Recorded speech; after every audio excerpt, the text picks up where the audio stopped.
Welcome back mga katambalan, mga hot topic and issue pag-usapan natin. Update po tayo kay Barbie Fortesa at kay David Licauco kung saan nga po ay pinalabas na ang Kontrabida Academy at pinagbibidahan nga po ito ni Miss Eugene Domingo at Barbie. Samantalang sa interview nga po kay Barbie at kay Miss Eugene, sinabi nga po ni Barbie na gusto niya yung karakter niya doon sa Kontrabida Academy na kung saan nga ay marami siyang natututunan at kung saan din ay natutulungan sila ni Miss Eugene Domingo para mas mapalawak pa nga yung role na kanilang ginagampanan. At talaga namang napakabongga na naging fresco nung naganap na Kontrabida Academy na pinalabas nga noong September 11 sa Netflix. Samantalang si David Licauco naman po ay naglabas na nga ng kanyang music video na I Think I Love You, na talaga namang napakagwapo ng mga photos nitong si David doon sa kanyang music video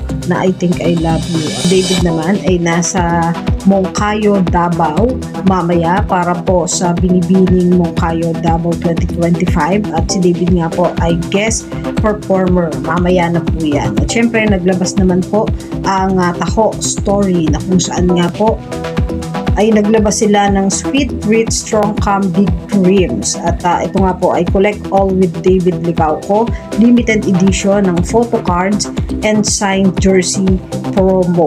At meron silang mga instruction dito kung saan ay makakakuha nga po kayo ng mga stamp card at jersey nitong si David. Yan po yung mga update natin ngayon kay Barbie at kay David. Kayo mga katambalan, ano ang masasabi nyo? Comment lang sa comment section at pag-usapan natin.